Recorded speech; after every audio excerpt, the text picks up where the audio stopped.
శ్రమలలో ఆదరణ కలిగించెను.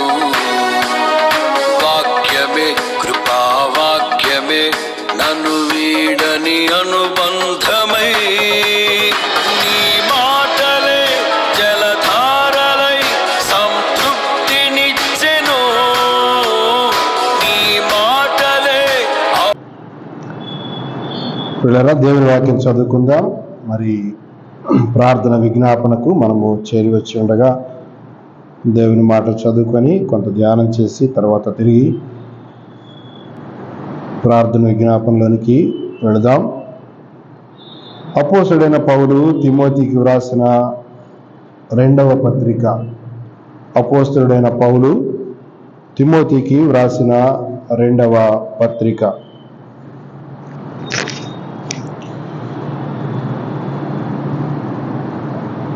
మొదటి అధ్యాయము 3వ వచనాన్ని చదువుకుందాం. మొదటి అధ్యాయము 3వ వచనం. నా ప్రార్థనల యందు ఎడతెగక నిన్ను జ్ఞాపకము చేసుకొనుచు నీ కన్నీళ్లను తలుచుకొని నాకు సంపూర్ణ ఆనందము కలుగుటకై నిన్ను చూడవలనని రేయింబగలు అపేక్షించుచు నీయందున్న నిష్కపటమైన విశ్వాసమును జ్ఞాపకము చేసుకొని నా పితరాచార ప్రకారము నిర్మలమైన మనస్సాక్షితో నేను సేవించుచున్న దేవుని ఎడల కృతజ్ఞుడనై ఉన్నాను. ఆ విశ్వాసము మొదట నీ అవ్వైన లోయలోను నీ తల్లి అయిన యూనికేలోను వసించెను. అది నీయందు సహా వసించుచున్నదని నేను రూఢిగా నమ్ముచున్నాను. క్రీస్తునందు ప్రియ సహోదరులారా, సహోదరులారా, మనము చదువుకున్న ఈ వాక్య భాగం అపోస్తలుడైన పౌలు తిమోతికి 2వ పత్రిక వ్రాస్తూ ఉన్నాడు. ఇది దాదాపుగా పౌలు గారి జీవితంలో ఆయన వ్రాసినటువంటి చివరి పత్రికగా చెప్తారు. దీనిలో తిమోతిని ఉద్దేశించి ఆయన వ్రాస్తున్న మాట చాలా విశేషమైంది. ప్రియులరా, ఆయన ఎలాగ రాస్తున్నాడంటే, ప్రార్థనలలో తిమోతిని అపోస్తలుడైన పౌలు జ్ఞాపకం చేసుకుంటూ ఆయన కన్నీళ్లను తలచుకుంటున్నాడు అని వ్రాశాడు.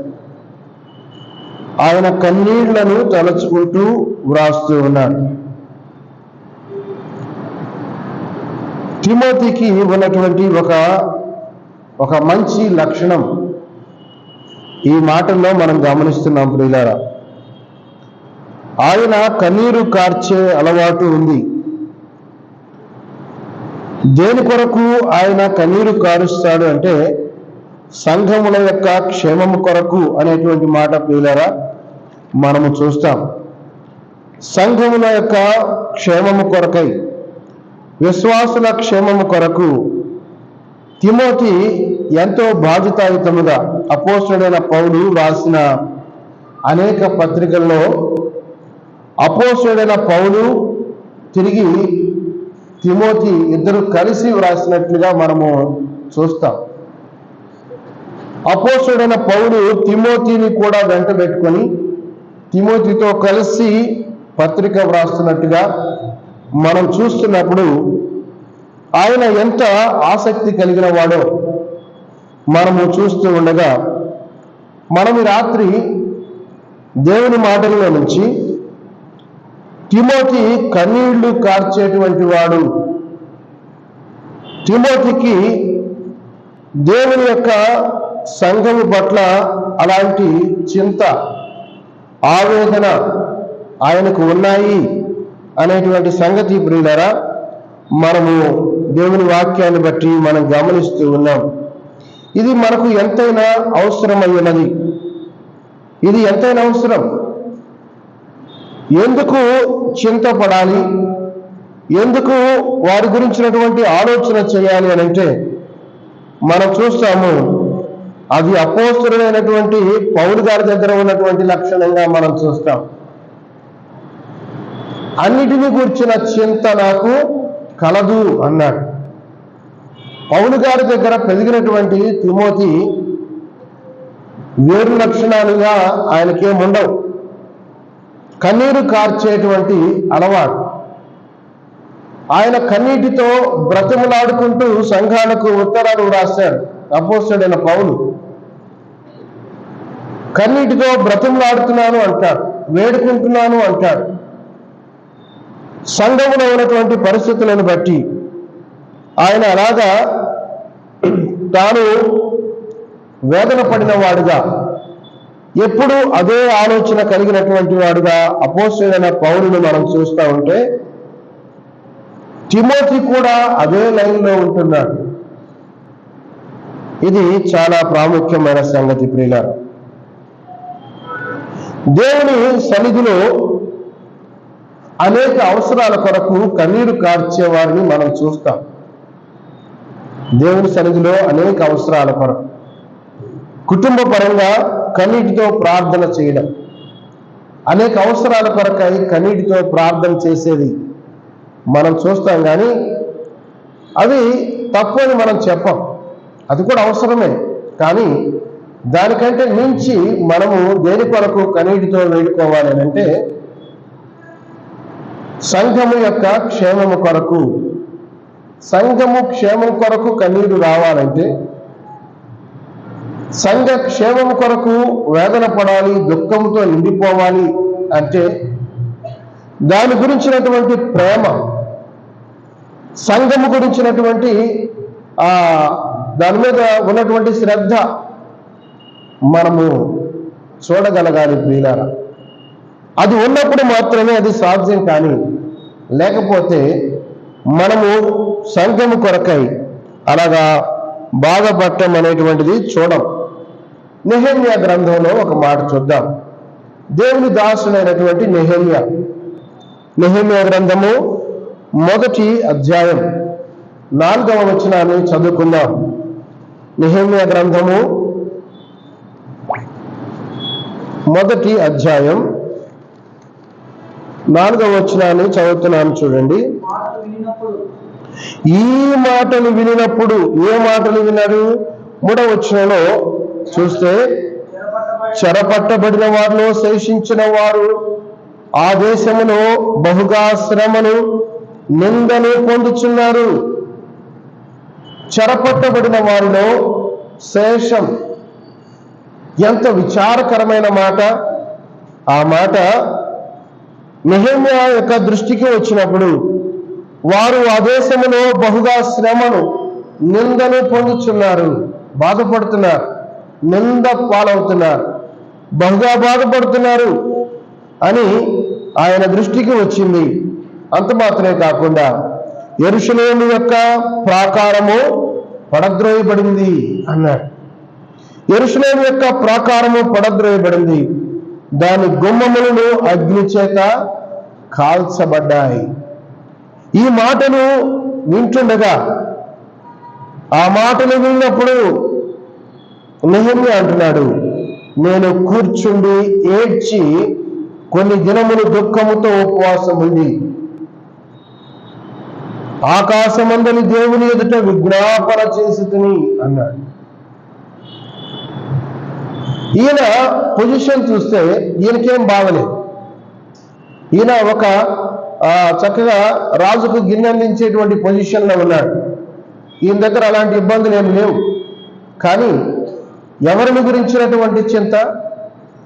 యెరూషలేమును గురించినటువంటి చింత, తన వారిని గురించినటువంటి చింత, తన వారిని గురించినటువంటి ఆవేదన నెహెమ్యాలో ఉంటుండగా, పాత నిబంధనలో ఆనాటి యెరూషలేము మీద ఆయనకున్నటువంటి ఆసక్తి, ఆయనకున్నటువంటి శ్రద్ధ, ఆయనకున్నటువంటి చింత ప్రియులారా, మనం గమనిస్తే సంఘము ప్రభువైన యేసుక్రీస్తు వారి యొక్క అమూల్యమైన రక్తము చేత విడిపించబడినటువంటి సంఘం, కొనబడినటువంటి సంఘం, లోకములో నుండి ప్రత్యేకపరుచుకున్నటువంటి సంఘము, ఆయన ప్రాణప్రదముగా ప్రేమించి దీని కొరకై ప్రభువారు తను అప్పగించుకున్నటువంటి సంఘముగా మనం చూస్తూ ఉండగా, సంఘము పట్ల మనకు ఇటు ఆసక్తి ఉండాలి అని పాత నిబంధనలోనే ప్రభువారు ఆ యొక్క ఈ పరిశుద్ధాత్మ దేవుడు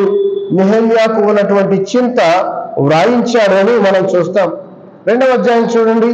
2వ అధ్యాయం రాజు అంటున్నాడు, అయ్యా నీవు ఇదివరకు ఎన్నడూ కూడా ఇంత విచారముగా లేవు, కారణం ఏంటి అని అడుగుతా ఉంటే 2వ వచనం అంటున్నాడు, కాగా రాజు నీకు వ్యాధి లేదు కదా, నీ ముఖము విచారముగా ఉన్నదేని, నీ హృదయ దుఃఖము చేతను అది కలిగినదని నాతో అనగా, నేను మిగుల భయపడి రాజు చిరంజీవి ఎగుగాక నా పితరుల సమాధి నుండి పట్టణము పాడైపోయి దాని గుమ్మములు అగ్ని చేత కాల్చబడి ఉండగా నాకు దుఃఖ ముఖము లేకపోవునా అన్నాడు. ప్రియులారా, దీనిలో మనం గమనిస్తూ ఉంటుండగా నెహెమ్యా యొక్క సమాధానంలో మనము నేర్చుకుంటున్నాం, నా పితరులు సమాధి నుండి పట్టణం పాడైపోయింది, దాని గుమ్మములు అగ్ని చేత కాల్చబడ్డాయి, నాకు దుఃఖ ముఖము లేకుండా ఎలాగుంటుంది అనేటువంటిది.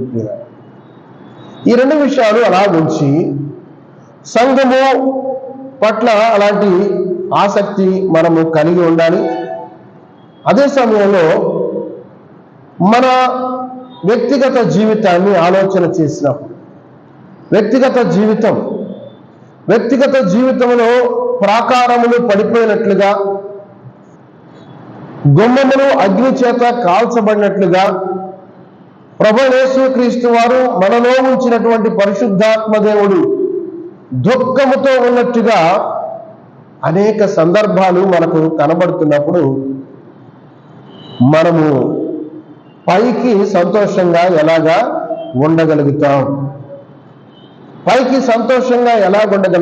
పరిశుద్ధాత్మ దేవుడు నీ యొక్క నా యొక్క ఆత్మీయ స్థితిని గురించి ఆయన దుఃఖము పడుతూ ఉండగా, ఆయన దుఃఖముఖుడై ఉండగా, దేవుని యొక్క వాక్యమునకు ఏమాత్రము తావులేనటువంటి జీవితం దేవుని ఆరాధన చేసే అనేక మంది పిల్లలు జీవిస్తున్నారు కదా, వారిని గురించి, ఆత్మీయ మందిరం దానిని గురించి వారు అలాగ పాడైపోతే వాతవేయబడిన మనస్సాక్షి కలిగిన వారై ఏమాత్రము చింత లేకుండా, ప్రార్థన తగ్గినా చింత లేదు, వాక్యము వినకపోయినా చింత లేదు, ఆరాధన చేయకపోతే చింత లేదు.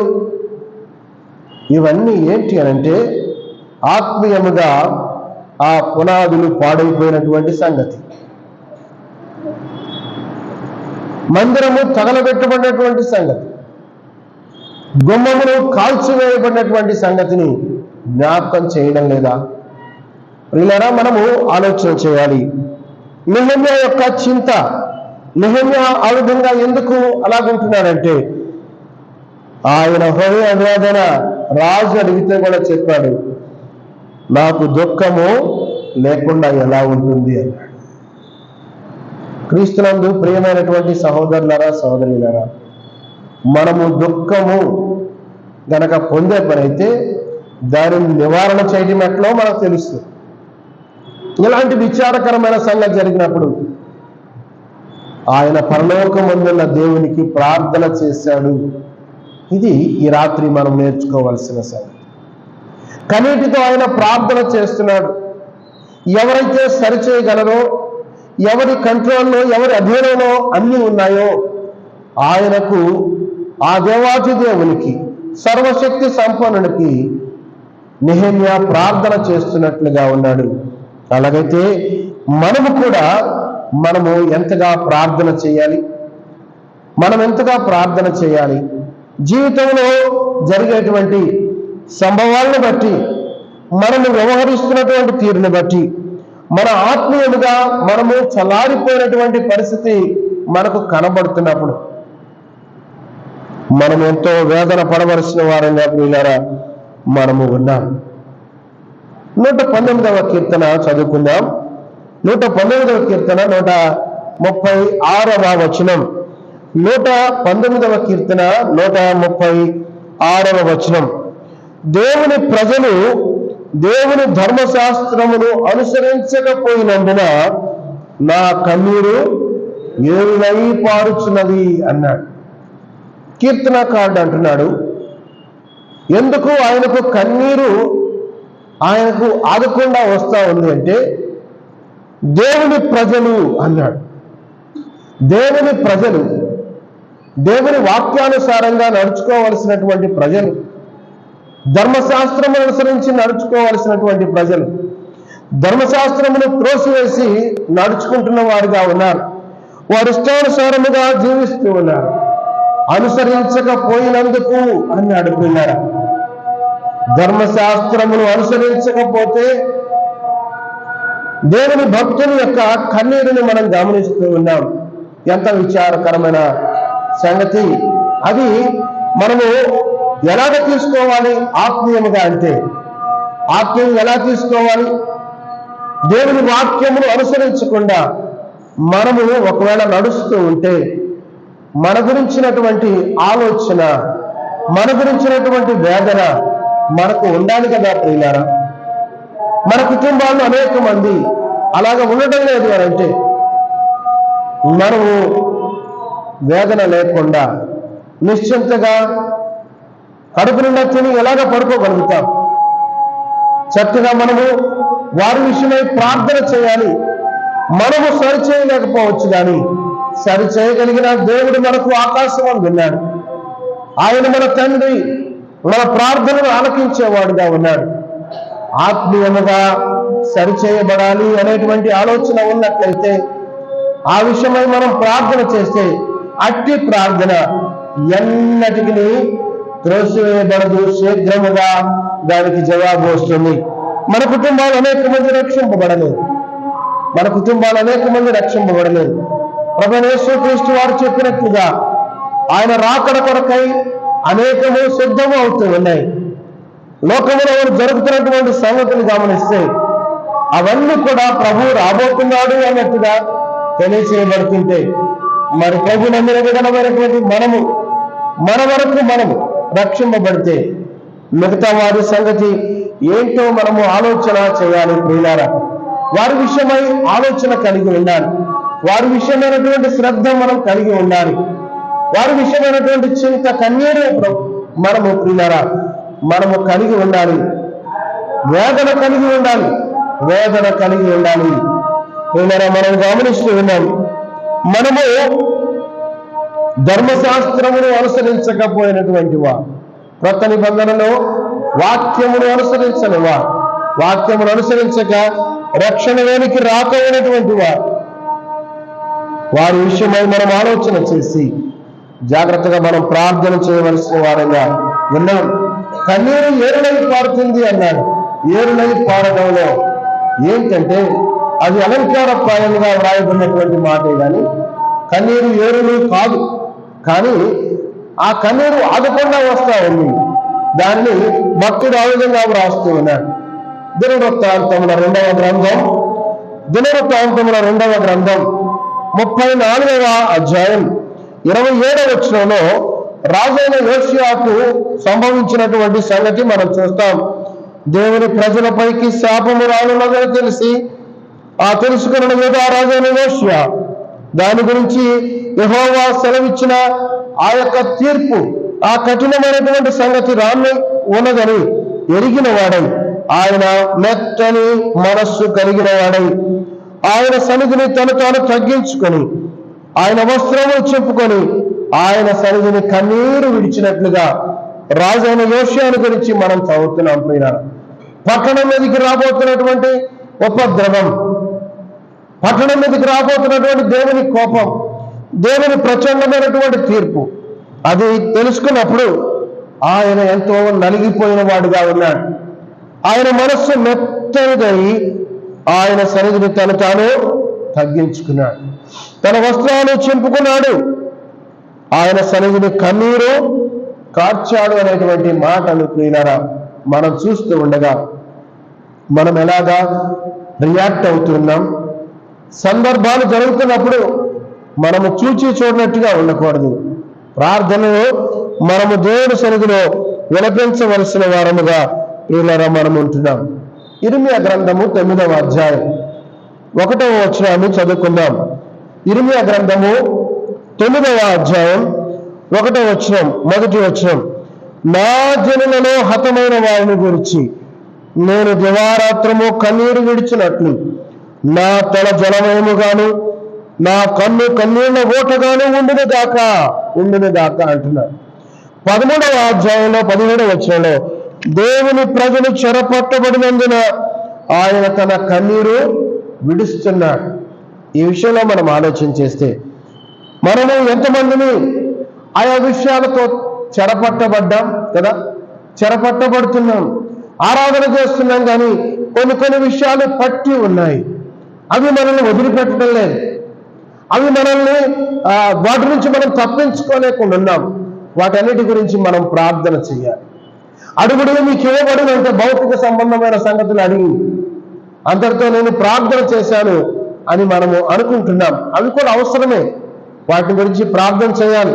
అడగండి అన్నాడు, దానిలో తప్పు లేదు. కానీ మనము అడిగేటువంటి విషయాలను ఆత్మ సంబంధమైనవి ఎన్ని, శరీర సంబంధమైనవి ఎన్ని అని ప్రభు కనుక ఒకవేళ డివైడ్ చేస్తే, ప్రభు వేరుగా చేసి దీని సంగతి ఆలోచన చేద్దామంటే అసలు మనము శరీరానుసారంగా ఉన్నామా, ఆత్మానుసారంగా ఉన్నామని మన ప్రార్థనే చెప్తుంది. ప్రియ, హతమైన వారిని గురించినటువంటి ఆలోచన ఇర్మీయాకు వస్తూ ఉంది. పాడైపోయినటువంటి పురాల గురించినటువంటి ఆలోచన నెహెమ్యాకు వస్తుంది. దేవుని వాక్యము వినకుండా దేవుని వాక్యమును త్రోసివేసినటువంటి వారి విషయమై విలపిస్తూ కీర్తనకారుడు వ్రాస్తూ ఉన్నాడు. అలాగైతే ప్రియులారా, మనము ఎలాగా ఉన్నాం? ప్రభువైన యేసుక్రీస్తు వారు యెరూషలేములో దేవాలయం దగ్గరకు వచ్చినప్పుడు దాని విషయమై ఆయన చూచి ఏడ్చిన వాడుగా కనబడుతున్నాడు. దాని విషయమై కన్నీరు కార్చాడు. ఎందుకు దాని విషయమై కన్నీరు కారుస్తున్నాడంటే ఆకారానికి కనబడుతుంది, కానీ దానికి సంభవించబోయేది, దాని ప్రజలు చేసినటువంటి పాపం, ఆ దేశవాసులు చేసినటువంటి పాపానికి, అతిక్రమానికి, అవిధేయతకు మందిరము రాతి మీద రాయి నిలవకుండా పోబోతుంది అనేటువంటి ఆ సంగతి ఎరిగిన వాడై దాని విషయమై ఏడ్చాడు.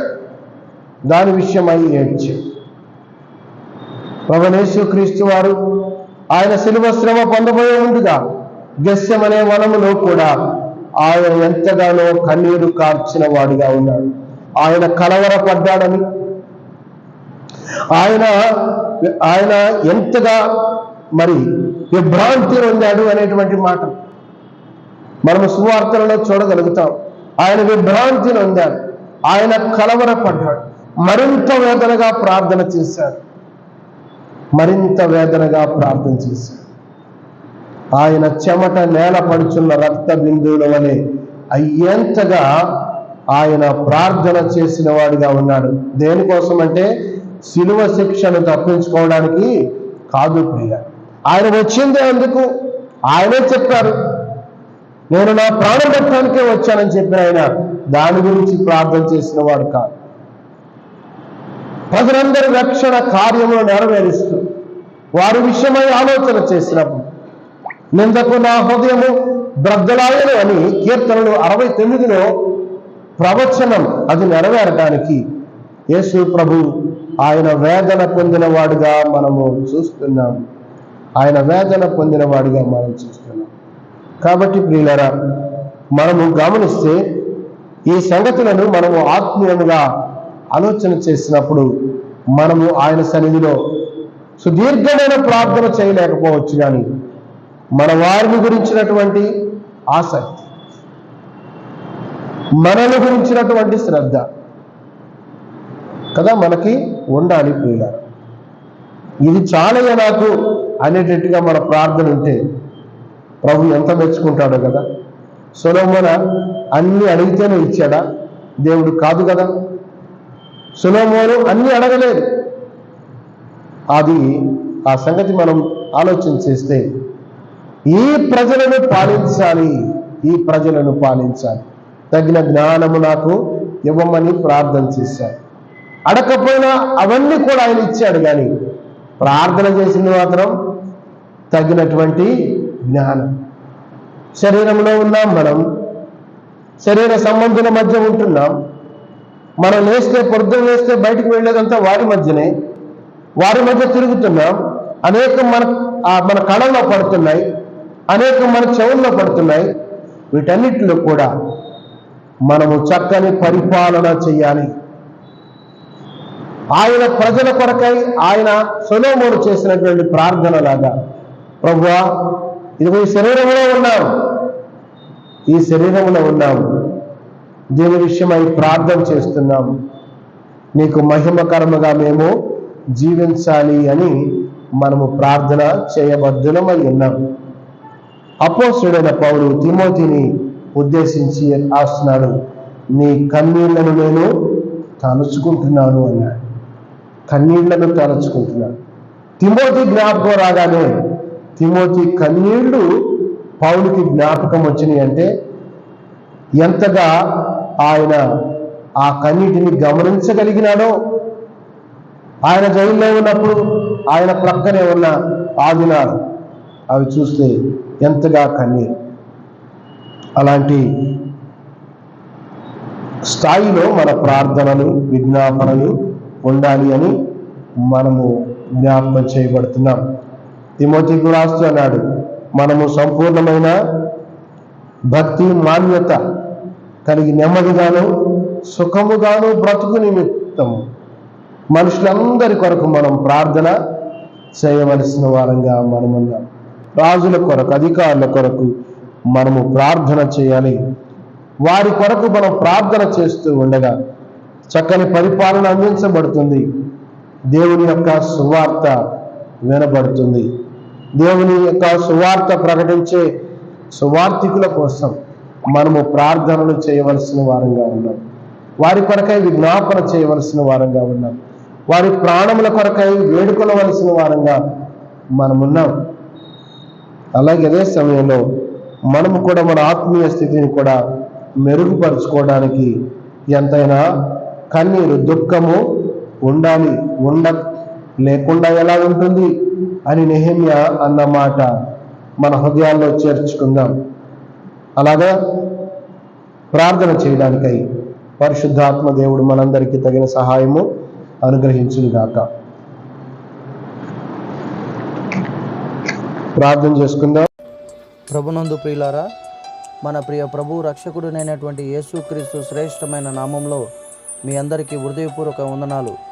ఈ సందేశంలో మీ ఆధ్యాత్మిక జీవితానికి ఎంతో మేలుకరంగా, దీవెనకరంగా, మీరు ఆత్మీయంగా బలపడుటకు సహాయకరంగా ఉన్నాయని ఆశిస్తున్నాం. ఇంకను అనేక సందేశములు వినుటకు ఈ ఛానల్ను సబ్స్క్రైబ్ చేసుకోగలరు. ఈ పరిచర్య నిమిత్తమై ఇంకను ప్రార్థించగలరని మనవి.